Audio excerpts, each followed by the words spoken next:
Bonjour et bienvenue à Vie de foi, que joie d'être là avec vous aujourd'hui. Aussi, quelle bénédiction pour moi de recevoir l'évangéliste Frank Poulin et notre invité pour aujourd'hui, le pasteur Marc Ambrogio, qui nous vient de Fréjus, France. Bonjour à tous. Bonjour, nous avons vraiment été bénis cette semaine en étudiant notre héritage en Christ. Moi, à chaque fois que je parle de mon héritage en Christ, ça me réjouit parce que c'est tellement glorieux. On n'est pas né pour juste un petit pain ou juste pour rentrer au ciel, mais aujourd'hui même, on peut expérimenter la présence de Dieu, la joie de Dieu, la paix, la guérison, la provision. Tous les bienfaits de Dieu sont pour nous aujourd'hui. Si on croit les promesses de Dieu, sont pour nous, oui et amen. Et cette semaine, vraiment, on a été bénis. Donc, merci beaucoup, pasteur Marc, d'être venu à l'émission Vie de foi. Merci, et aujourd'hui, on va poursuivre en parlant de l'accomplissement de l'héritage. Et pourquoi tu veux nous parler de l'accomplissement? Alors, l'accomplissement, je le prends sur le fait, c'est important, si on a reçu un héritage, de bien le gérer et de bénir les autres et d'amener cet héritage à vivre au travers de nos vies. Ah, oui, et on doit, comme un passage de relais, et amener les bénédictions de l'héritage sur les autres. Donc, c'est pas juste d'être centré sur nous-mêmes et de penser aux générations futures. Tout à fait. Tout à fait. Une génération future, mais même les gens qui nous entourent, voir comment on peut l'amener. Et, C'est comme si on est béni pour bénir les autres. Ouais. C'est ça, c'est vraiment être un canal comme ça de bénédiction. Exactement. Okay. Ah, ça, c'est bien, on est d'accord avec toi. C'est merveilleux. C'est bon. Gloire à Dieu. Juste avant de lire la parole de Dieu, je vais lire quelques témoignages qu'on a reçus, comme j'ai dit hier. C'est pas mon habitude de lire vraiment les témoignages qu'on reçoit, mais je vous encourage parce que nous, notre équipe est encouragée. Mais aujourd'hui, je veux juste glorifier le Seigneur Jésus pour vraiment les choses qu'il fait. Et on veut honorer aussi les gens qui nous écrivent. Donc, on vient de recevoir un témoignage d'un frère qui s'appelle Benjamin, qui était de passage dans votre église, ou c'était sa mère qui était de passage. Elle vient de la Norvège. Et puis, quand j'étais chez vous, c'est ça, sa mère a été guérie. Donc, on dit gloire à Jésus pour sa guérison. Il y a aussi une sœur, Adélaïde. On ne voit pas le pays d'origine, mais cette sœur nous remercie. En fait, c'est ça, lorsque j'avais une parole de connaissance pour une dame, elle a reçu instantanément sa guérison et on dit gloire à Dieu pour Adélaïde. Henri, j'ai eu une parole concernant le besoin de faire du ménage et puis il a pris toutes ces choses médiatiques, il a mis ça dans les poubelles quand Dieu lui a parlé spécifiquement concernant le besoin de faire du ménage dans sa vie. On dit gloire à Dieu pour ces témoignages, dont la guérison, la sanctification. Et voilà, le Seigneur Jésus est à l'œuvre aujourd'hui dans les nations. Et c'est ça, comme on est autour de cette table, des fois, on peut s'imaginer, ou vous, à la maison, vous pouvez imaginer, j'écoute une émission de télé. Mais si vous êtes dans la foi, c'est pas juste une émission de télé, c'est une étude biblique dans les nations. Mais quand on est autour de la parole de Dieu, c'est pas juste un livre noir, là. Non. C'est un livre tout puissant, dans le sens que c'est la parole de Dieu qui lui, est tout-puissant. Et cette parole est vivante et transforme nos vies. Et vraiment, c'est merveilleux. Donc, je veux vous encourager, soyez dans la foi aujourd'hui. Dieu peut vous parler et Dieu va vous parler. Vous pouvez recevoir des rémas pour votre vie qui changent le parcours de votre vie. Imaginez, on passe 30 minutes ensemble, mais ces 30 minutes peuvent changer toute une vie. C'est merveilleux. Formidable. Donc, pas de pression, pasteur Marc. Aucune. Mais c'est Dieu qui le fait, c'est pas nous, c'est vraiment le Seigneur et c'est pour ça qu'on peut le glorifier. Donc, aujourd'hui, tu veux nous parler, en fait, comment c'est important, en fait, d'être conscient là, qu'on a un héritage à laisser. Exactement. Il y a une responsabilité parce que tout pouvoir ou toute autorité qui nous est donnée, qui nous est confiée, toute richesse, j'allais dire, demande une organisation et demande une responsabilité. Et je crois que la richesse, entre guillemets, amène la richesse. C'est-à-dire, les agriculteurs, quand ils plantent une graine, il y a une richesse dans une graine. Et cette graine, la Bible nous en parle. Quand elle va pousser, elle va donner plusieurs fruits. Elle va donner des centaines de graines, peut-être, qui vont... Il y a une richesse qui se multiplie. Des semences, et le Seigneur va nous dire, est-ce que ta lampe, ta lumière, tu vas la cacher sous le boisseau, tu vas la garder pour toi, tu vas regarder qu'à toi. Et là, ça va n'amener rien de constructif, rien de fructueux. Mais je crois que l'héritage qui nous est donné, il est important de le ressemer et de le faire découler de nos vies, quoi. Amen. C'est toute la mentalité des semences aussi. Hein? Exactement. Et Dieu, on ne peut pas se moquer de Dieu. Ce qu'on a semé, on va le récolter aussi. Et des fois, on prend ça juste au négatif, dans le sens où on ne veut pas semer dans la chair. c'est vrai, mais on veut semer dans l'esprit pour récolter de l'esprit la vie éternelle. C'est ça qui est merveilleux. Moi, je trouve ça tellement motivant de semer dans l'esprit. Et une des façons concrètes qu'on peut le faire, c'est juste à la maison. Admettons, vous vous réveillez, vous lisez votre parole, vous priez, mais prendre des temps, des sessions où vous semez dans votre vie des paroles de Dieu. Ah, c'est tellement Vraiment, c'est de prendre des promesses. Puis là, dire, Seigneur, tu as dit... Moi, j'aime ça. Je le fais sur mon ballon d'exercice quand je prie. Puis je déclare la parole de Dieu sur moi-même. Puis, oui, je l'ai vu. Oui, Pasteur Marc est rentré dans mon bureau, il a vu le ballon d'exercice. Il existe. Il existe, oui. Mais c'est ça, vraiment, on prend le temps, puis on se laisse absorber par la parole de Dieu. Ça change toute une vie. Puis après, si notre vie est changée, on peut aussi bien amener un changement dans la vie de nos enfants, de notre épouse, et vice-versa. Notre épouse peut nous changer aussi, gloire à Dieu. Et ensuite, les générations futures. Semer, c'est important. Hier, nous parlions des paroles de vie que nous pouvons donner, la puissance de la parole. Et je termine toujours les célébrations de culte que nous avons à l'église Fréjus-Saint-Raphaël, source de vie. D'ailleurs, que je salue toutes mes équipes, là, je vous aime très fort, avec Ambre, on vous embrasse du Québec. Je termine toujours les temps de célébration en disant « Dites-vous que vous vous aimez ». Et je crois qu'une des premières semences qu'on doit donner, parce que Dieu, notre Père, est amour, nous aussi, on doit amener une semence d'amour. Amen. Et je dis souvent aux parents, par exemple, vous voulez bénir vos enfants, même s'ils sont grands, dites-leur que vous les aimez. Et les enfants, vous voulez bénir vos parents, c'est pas toujours évident. Moi, je me souviens, la première fois que j'ai réalisé ces choses-là, j'avais une vingtaine d'années, j'ai senti vraiment le Saint-Esprit me parler en moi et me dire, va voir ton père.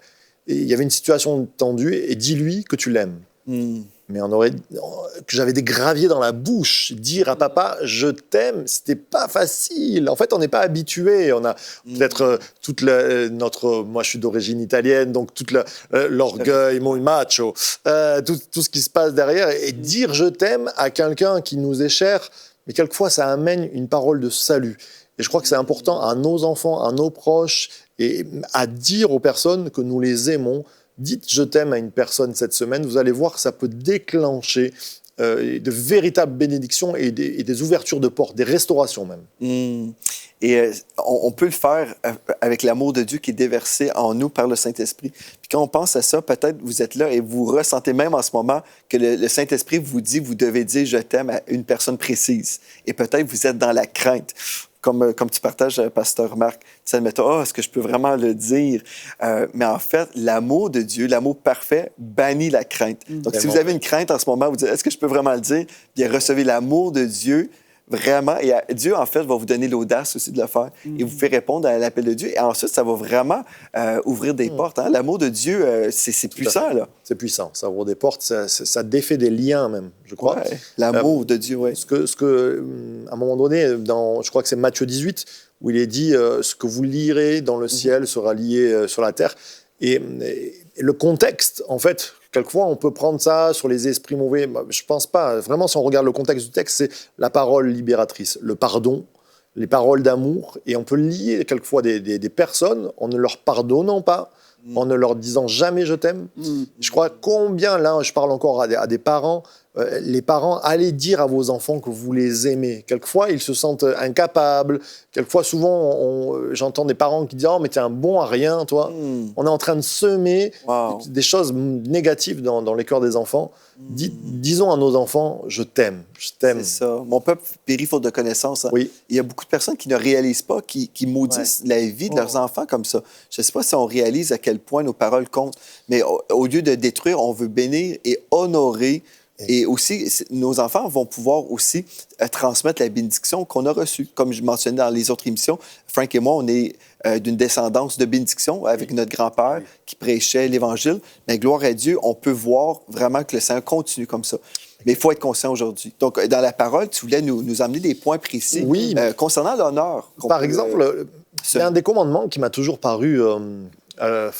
sur les 10 commandements, dans l'Exode 20, par exemple, quand il nous est dit « honore ton père et ta mère ». Comme si Dieu était en train de nous dire « ne l'oublie pas ». Parce que quelquefois, nos vies font qu'elles nous prennent tellement de place, le travail, les choses comme ça, qu'on pourrait oublier les gens qui nous sont proches et dans lesquels le Seigneur vient nous dire « honore-les ». Et surtout, nos papas, nos mamans. Et comment on peut les honorer? Comment on peut amener la part d'héritage que nous avons reçue surtout dans nos parents qui est peut-être dans leur vieillesse, comment arriver à amener une graine d'honneur, comment répondre à cette parole. Je crois que c'est important de se positionner et de prier même pour ça, de dire comment je peux honorer les gens qui sont autour de moi, comment je peux honorer mon père, ma mère, mes enfants, ma femme ou mon époux. C'est important de prier pour ça. C'est bon. Puis je pense dans le temps de prière, on peut recevoir des stratégies de Dieu. Hein? Oui. Hier, moi, je priais spécifiquement, je remerciais le Seigneur pour nos partenaires. Et c'est spécial, quand on prie pour nos partenaires financiers, on dit, mais Seigneur, comment est-ce qu'on peut bénir? Puis là, le Seigneur nous donne des stratégies. On dit, je peux faire un chèque, je peux écrire un chèque. Mais Dieu va nous inspirer. Il y a toutes sortes de façons qu'on peut bénir. Et comme je t'entends parler, je pense aussi à vraiment comment on peut renverser l'opposition spirituelle par les semences qu'on va faire. Exactement. Je me souviens, une fois, j'étais avec une femme de Dieu, une grande femme de Dieu, qui était dans une réunion. J'étais assis à côté d'elle et puis elle s'est faite déshonorer d'une certaine façon là, par omission. Ouais. En fait, c'était juste, je ne rentrerai pas dans les détails, mais je voyais vraiment qu'on venait de la déshonorer devant peut-être 1000 personnes. C'était attristant. Moi, j'étais triste. Je savais que c'était attristant pour elle. Et puis, elle me regarde, elle me dit, le Saint-Esprit vient de me dire que je dois aller lui donner 500 $ à la personne. Puis là, j'ai dit à mon amie, cette femme de Dieu, j'ai dit, wow, t'es une vraie sainte. T'es une vraie sainte parce que la chair veut faire tout autrement que de bénir. Mais en fait, c'est ça que si on sème de l'honneur, ben, on brise les choses dans l'esprit. Puis pour nous-mêmes aussi, on se libère. C'est comme, non, moi, je bénis puis j'aime la personne, même si elle est méchante.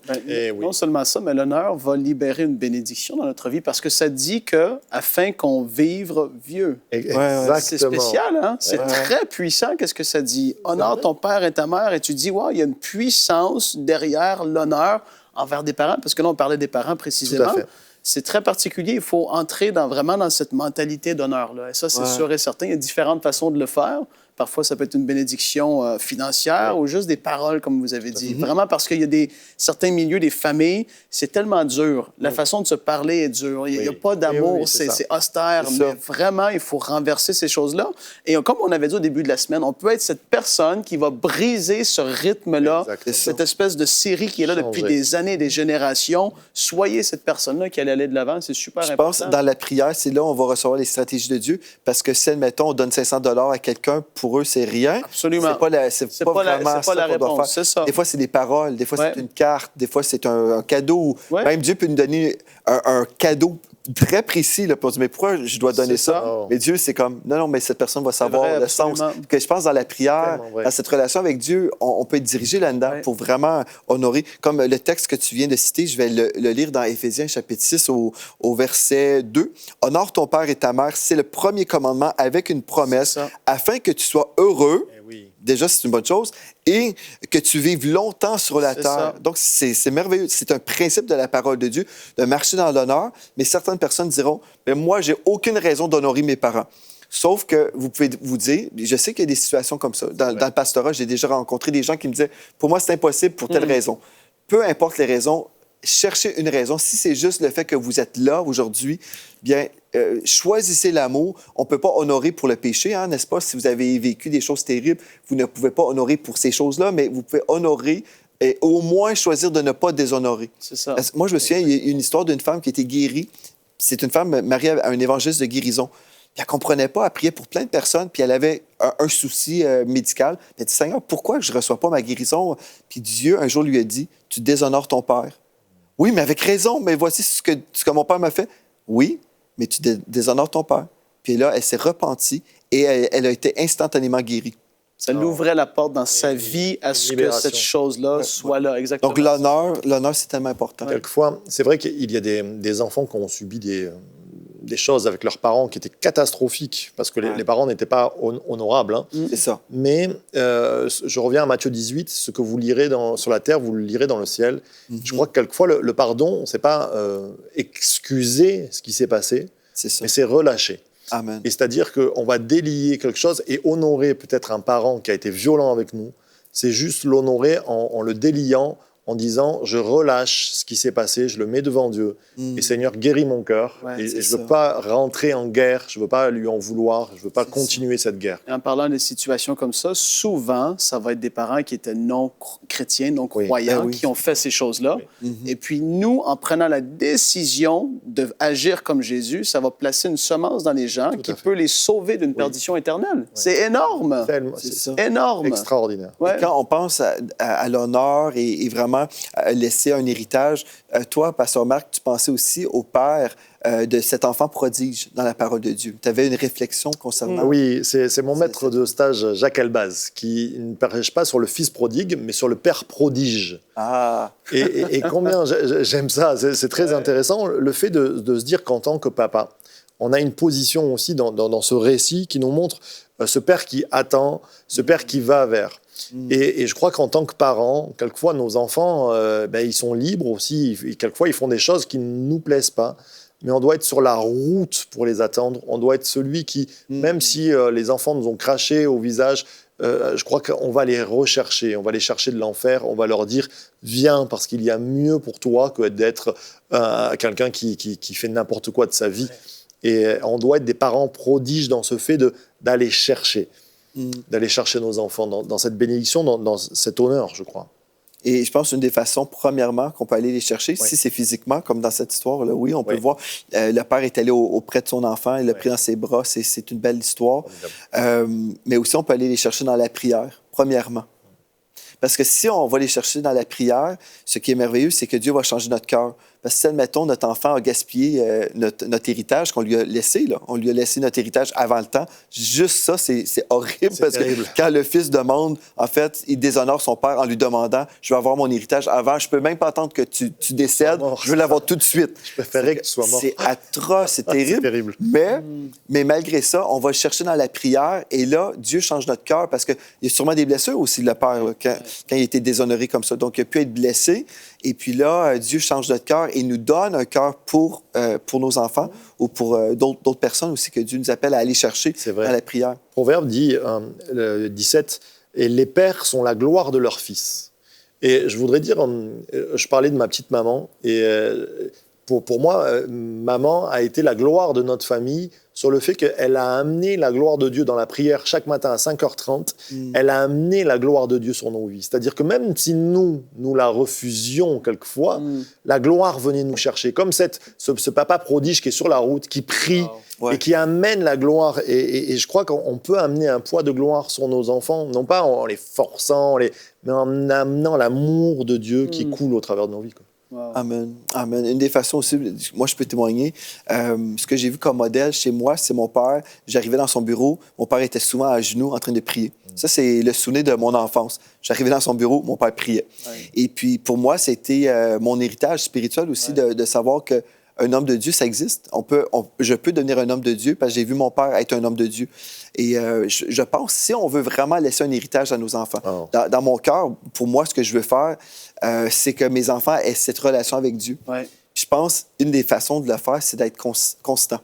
La constance, pour moi, c'est vraiment la formule. C'est simple, hein? Une formule. Soyons constants dans les voies de Dieu. La constance, c'est le chemin de la victoire, mais aussi c'est la façon que nos enfants peuvent nous voir et dire, comme dans mon cas, moi, je peux dire, mon père n'a jamais dit, de toute ma vie, dimanche matin, est-ce qu'on devrait rester à la maison? J'ai jamais vu ça. Mon père n'a jamais posé la question. Toi non plus, hein? Son père qui est pasteur. Mais jamais. Non plus. Mais jamais, c'est comme, on va à l'église, c'est dimanche matin. On prie chaque jour. On lit la parole. Mais on voit ça. Mais même, je me souviens, ma grand-mère Poulain, m'avait posé la question. Je me souviens, j'étais pas constant dans ma lecture biblique. Je pense que je t'ai déjà dit. Oui. Et une fois, ma grand-mère Poulain me disait, « Joël, est-ce que tu lis ta Bible tous les jours? » Puis ma grand-mère était... En tout cas, Comme ça. Comme ça. C'est ça. J'ai dit non. J'avais peut-être 10, 11 ans, j'étais jeune, là. Puis elle a dit, « Faut que tu lises ta Bible tous les jours. » J'ai dit, « Ah bon? » Et à l'époque, je lisais dans les psaumes parce que c'était des passages assez courts. J'aimais pas trop la lecture. Mais c'est ça, on laisse un héritage à nos enfants, nos grands-parents. Bon, on laissait à mes parents. Et là, moi, je laisse à mes enfants. Qu'est-ce qu'on laissera, nous aussi? Mais qu'est-ce qu'on laisse? Mais qu'est-ce que vous allez laisser à vos enfants aujourd'hui? Est-ce que vous êtes conscient de ça? Je me souviens, il y a quelqu'un qui a été très béni dans notre église, qui a reçu une maison. Mais parce qu'il a reçu sa maison, il s'est mis à faire des rénaux, des travaux dans sa maison les dimanches matins. Et puis, il a abandonné les voies de Dieu. Dans son cas, il aurait été préférable pour lui de rester dans un appartement plutôt que d'avoir une maison. Bénédiction qui devient malédiction. Donc, en fait, on voit dans son cas, il ne réalise pas qu'il laisse en héritage à ses enfants que l'Église est peu importante. Terrible. Hein, c'est qu'on doit se remettre en question. Est-ce que je suis en train de communiquer à mes enfants vraiment qu'on a un héritage en Christ et que je veux que mes enfants me suivent là-dedans? Est-ce que dans les générations futures, est-ce que votre famille sera chrétienne? Si Jésus n'est pas revenu, est-ce qu'ils vont toujours honorer le Seigneur? Bien, aujourd'hui, nos décisions d'aujourd'hui comptent pour l'éternité. Là. Ouais. Clairement. Clairement. Je pense que sur toutes les sphères de nos familles, et j'avais marqué sur les époux ou les épouses, mais nous sommes trois époux, hein, je crois. Comment on peut honorer aussi notre femme? Je dis souvent, je crois au prince charmant, parce que je veux devenir un prince charmant pour mon épouse. C'est-à-dire un prince charmant, il est prince d'un côté et il est charmant de l'autre. Et je crois que Dieu est pour nous un prince charmant. J'aime dans Osée quand il dit, c'est pourquoi, voici, je la séduirai, et je la conduirai au désert et je parlerai à son cœur. Dieu a une stratégie, il veut séduire son peuple. Et je crois qu'on doit avoir des stratégies avec les gens qu'on aime. Une stratégie de séduction. Pas séduction mauvaise, quelquefois la séduction, mais Dieu utilise ce mot. Hein. Il vient séduire. Comment on peut séduire notre épouse? Comment on peut séduire notre époux? Comment on peut l'amener quelquefois? Parce que il y a des situations de couple, des fois, où la routine, où il y a des actions négatives qui viennent, des accidents de la vie qui viennent amener un dysfonctionnement dans le couple. Je crois qu'on a besoin du désert, c'est-à-dire de ce temps où on va déconnecter ailleurs et où on va se concentrer sur une stratégie pour sauver notre couple. Moi, je crois que Dieu, et je l'ai vu et je le vois au quotidien dans notre Église, Dieu sauve les couples. Et on a besoin de mettre des stratégies pour les couples en place. La meilleure des stratégies, tu l'as dit tout à l'heure, c'est la prière. C'est juste se retrouver et se prendre et dire, Seigneur, on veut tout donner. On veut être séduisant, on veut être un prince et on veut être charmant. On veut amener le côté prince, c'est-à-dire celui qui organise, celui qui gère, être des bons gestionnaires de vie, être des bons papas, être des bons maris, mais en même temps être séduisant, être celui qui va plaire, pas aux autres, mais premièrement à notre épouse. Amen. Je pense, Frank, on a fait une série ensemble. Je pense que la première fois que tu as passé l'émission Vidéo, c'était sur la famille ou le couple. C'est sur le couple. Sur le couple. Surtout les maris vis-à-vis de leurs femmes. Oui, c'est un titre assez spécial. Oui, c'est ça. Plus du titre. Voici comment rendre vos femmes folles de vous. Oui, voilà. Donc, visitez le site web emcitv.com. Et puis, si ce que le pasteur Marc vous a touché aujourd'hui, vous dites « Ah, c'est vrai, je veux honorer mon épouse. Ou si vous êtes une épouse, vous voulez honorer votre mari, vous pouvez écouter la série que Frank vient de mentionner parce que c'est vrai, on veut semer de l'honneur partout, hein, ou envers nos parents, mais envers notre épouse, parce que si on déshonore notre épouse, par exemple, bien, on va affecter nos enfants. Mais si on bénit notre épouse, bien, nos enfants peuvent voir que papa aime maman, et là, les enfants vont se sentir en sécurité aussi. Donc, la famille est bénie, la famille est protégée. Et là, même dans notre Église, par exemple, on peut semer de l'honneur. Aussi, je vois dans tes notes, tu parles de leadership. Donc, on peut semer aussi et prévoir un leadership en tout de nous. Là. Donc, nous sommes appelés à diriger quelqu'un. Forcément, nous sommes tous appelés à diriger quelqu'un. Exactement. La place la plus importante où on peut diriger, là, c'est vers le Seigneur Jésus-Christ. Et puis, il nous reste quelques minutes. J'aimerais ça qu'on termine cette semaine d'émission sur l'honneur, sur notre héritage en Christ, en vous offrant cette opportunité aujourd'hui où vous pouvez vraiment recevoir l'héritage qui est là pour vous. Amen. Mais vous pouvez dire non à l'héritage. Vous pouvez dire, ben voilà, en fait, vous êtes des multimillionnaires dans le monde de l'esprit. Et si je parle spirituellement, on ne peut pas avoir mieux que la vie éternelle. Mais vous pouvez passer à côté. C'est comme, moi, je peux hériter d'une somme d'argent, mettons, mais si j'ignore que cette somme-là est à la banque en mon nom, bien, je peux passer à côté. Mais en fait, la vie éternelle vous a été donnée. Jésus a payé le prix pour vous à la croix, pour que vous soyez sauvés, pour que vous soyez délivrés de l'enfer. Mais c'est sérieux, là. Parce que si vous mourrez sans Christ, le jugement, la colère de Dieu demeure sur vous. Vous ne voulez pas vivre la colère de Dieu parce que la colère a déjà été satisfaite par le Seigneur Jésus à la croix. Mais si vous refusez l'œuvre de la croix, vous dites non, je vais me présenter devant Dieu sans Jésus, sans le sang de Christ qui peut me pardonner. Bien, c'est terrible. Vous voulez aujourd'hui vous abandonner entre les mains de Dieu. J'aimerais ça, on va prier ensemble. J'aimerais ça vraiment vous donner l'opportunité aujourd'hui. Est-ce que vous voulez entrer dans votre héritage? Si vous dites, ah oui, moi, je veux être guéri. Ah oui, moi, je veux la provision de Dieu. Et ce n'est pas la chose la plus importante parce que vous pouvez être guéri physiquement et aller mourir et brûler en enfer. C'est pas ça qu'on veut, là. Mais on veut que vous soyez sauvés. Donc, que votre esprit soit régénéré, que l'Esprit de Dieu vienne habiter votre esprit. Et après, wow, gloire à Dieu. Là, quand vous êtes sauvés, là, vous cherchez premièrement le royaume de Dieu et sa justice. Et Dieu va s'occuper des autres choses. Mais cherchez Dieu premièrement. Mais premièrement, vous devez vous abandonner entre les mains de Dieu. Pasteur Marc, est-ce que tu peux peut-être prier avec les personnes qui diraient OK, je veux donner ma vie à Christ. Je ne veux pas juste entendre parler de l'héritage, mais je veux être un héritier. Amen. Amen. Amen. Amen. Notre Père, nous sommes devant toi et Seigneur, tu vois les personnes, les amis qui sont là et qui s'attendent à toi et qui acceptent maintenant en disant pour l'honneur de mon Dieu, pour l'honneur de ce qu'il a fait à la croix pour moi, pour l'honneur de tout cet héritage qui m'est donné, pour cette responsabilité qui m'est rendue, Seigneur, tu es celui qui nous est dit dans la parole, tu nous donnes le vouloir et le faire, Seigneur. Je te prie maintenant que ta volonté se fasse dans la vie de mes amis, que ton nom soit élevé, sanctifié, que ta volonté se fasse dans la vie ou au travers de leur vie, que maintenant il y ait des changements importants, des changements complets, des transformations de vie. Je ne crois pas qu'on peut changer nos vies, mais je crois que tu peux la changer.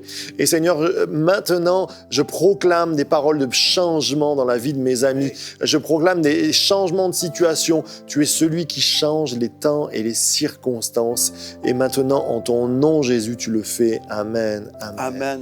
Je reçois dans mon esprit le nom Karine et ce que je recevais, c'est que vous lisez beaucoup de livres sur l'amélioration, comment vous pouvez vous améliorer. Vous êtes en fait en train d'essayer de tricoter votre vie, mais à votre manière. Mais aujourd'hui, Dieu vous dit, donne-moi ta vie.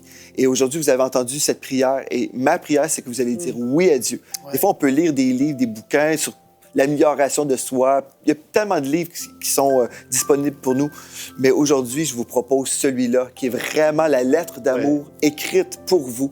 Et aujourd'hui, c'est le jour du salut pour vous. C'est votre journée, Karine. C'est une parole précise que je reçois pour vous. Mais vous dites, oui, Seigneur, je te donne ma vie. Amen. Et commencez à lire la parole de Dieu. J'aimerais ça vous encourager. Toutes les personnes qui ont prié avec le pasteur Marc, écrivez-nous dès aujourd'hui à videfoi@enseigne-moi.com, videfoi@enseigne-moi.com et dites-nous, j'ai donné ma vie au Seigneur Jésus. Et en fait, ce qu'on va faire, on va vous envoyer un courriel avec un lien pour des émissions Vie de foi qui s'appelle Le Disciple Victorieux pour vous aider à vous enraciner dans les voies de Dieu. C'est tellement important. Et parce qu'on ne veut pas vous abandonner. Vous avez donné votre vie à Christ. Maintenant, on veut vous prendre en charge, vous aider à découvrir cette vie merveilleuse en Christ. Amen. Mais vous devez nous écrire dès aujourd'hui. Donc, gloire à Dieu. Merci, Frank, d'avoir été là avec nous cette semaine. Et merci, Pasteur Frank. Marc, pardon, Pasteur Frank. Je prends aussi. Ah, tu prends aussi. Ouais. Merci d'avoir été là. On a été bénis. Oui, merci beaucoup. Oui, vraiment. Et puis, tu reviendras nous voir à l'émission Vie de foi. Et pour ceux qui veulent découvrir ton ministère, c'est quoi le nom de votre site web? Donc, Église Source de Vie, églisefréjus.fr. Églisefréjus.fr pour la France. Source de Vie Fréjus. Facebook, on est tout ça. Partout, sur les réseaux sociaux. Gloire à Dieu. Donc, vraiment, on a été bénis. Et vous serez bénis aussi en visitant l'Église Source de Vie à Fréjus. Donc, merci d'avoir été là. Et d'ici à la prochaine fois, soyez richement bénis. Au revoir.